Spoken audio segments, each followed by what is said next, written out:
Hello YouTube, it's P from Milwaukee Tank Gaming back again with another video. In today's video, I'm going to talk about the final 3 DLCs that are going to come out for Battlefield 1. I am super excited for that because already the DlCs Shall Not Pass DLC is coming out, and then right next to it is the following one right after it is the Russians are coming. And so I'm going to talk about the Russian DLC and what's going to be in it, and on the other ones too. So what's in the Russian DLC is they said fight in the mountains of like somewhere in the Russian. I don't know exactly where it is, but it's like in the Russian mountains, kind of like I think near Siberia-ish. That's what I feel like. They show the concept art, and the concept art it looked like it was in Siberia and somewhere, or just really wintry theme. So can't wait to play on snow maps because snow maps are pretty cool. And then there's like storm the beaches of like somewhere on the coast of like the western coast of Russia, and so that's gonna be pretty cool. So you play as the Germans, and it's like you storm the beaches of like this Russian coastal city that the Russians have to defend. I believe there will be 2 operations. That's what I'm guessing by all this information, like the concept art, and I'm guessing there'll probably be like 2 new operations in it, because that has to be, because operations is my favorite game mode. Conquest is okay. I only play Conquest now is when I'm by myself usually, but I prefer playing operations a lot more when I'm with a friend or when I'm with just playing by myself usually sometimes. So anyway, moving along from the Russians. Wait, actually, one more thing before I move on from the Russians. On the concept art, there is a guy with a spear. So that's pretty cool. Think about it, using a spear against your enemies on a horse. So I can't wait to play as the Russians, and their uniforms look pretty historically accurate, and I'm super excited about that. The next DLC is called Turning Tides.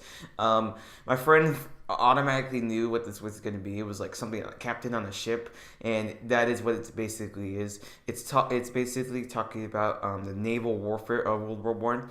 And honestly, I like World War One and studying World War One and World War Two history because I'm like that military guy that likes studying about this stuff. So can't wait to play the Turning Tides DLC. So what's in it is you get to storm the beaches of Gallipoli in the first few days of the first few days of the Battle of Gallipoli, and then take part in this daring raid.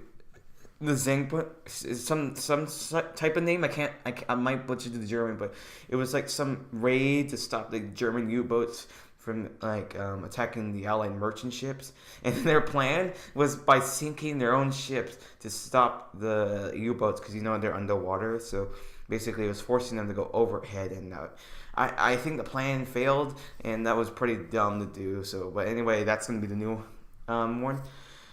So in this DLC, I think they said there is gonna be a destroyer, like a new type of ship, and there'll be seaplanes. This is gonna be awesome because they haven't done destroy like battleships and destroyers in a long time.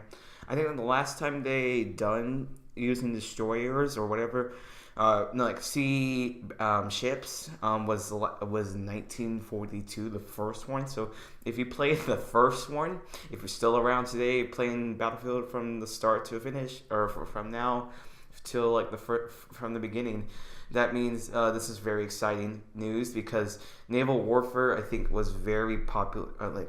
I think the original one from 1942 was very popular, and a lot of people enjoyed it. And then also, it's basically based off the Naval Strike DLC, but this time it's based on real life events. So I can't wait for that. I bet there'll probably be around 2 operations. I bet, because there has to be 4 maps. It can't be just 2 maps. That'd be weird. Because also that would be just weird. And then finally, and then there'll be also free maps, or like free maps along the way, because you can't just have all paid DLCs. That doesn't work out as like a normal paid DLC, or just like there has to be free DLCs along the way. The last DLC is called Apocalypse. From that title, it sounds like the end of the world's gonna happen or something like that. And Apocalypse takes place in the description says take part in the most brutal battles of the First World War, and it was like no, as far as you can, like as your soldiers advanced across the enemy lines, Allied soldiers and soldiers use makeshift weapons and tools to try to take a ground, extended ground that was been contested for such a long time. In my opinion, this is probably going to be an infantry only game mode or infantry only style. It can't be tanks and stuff like that because the description sounds like all infantry combat. So there was a DLC in Battlefield 3, I believe it was called Infantry Close Quarters, and it was basically all infantry DLCs. So in my opinion, from this, sounds like an infantry DLC, and can't wait for it. Honestly, my opinions are I can't wait for the Russians and the French and the Turning Tides. I don't know about Apocalypse. Apocalypse sounds like an infantry only version of Battlefield 1, but I prefer the larger scale battles. Let me know down in the comments what you think of all of this new information that just came today. But anyway, I hope you guys did enjoy today's video. Leave it a like you did and subscribe to see more Battlefield 1 and Overwatch gameplay. As always, I hope you guys have an awesome day, guys, and bye-bye.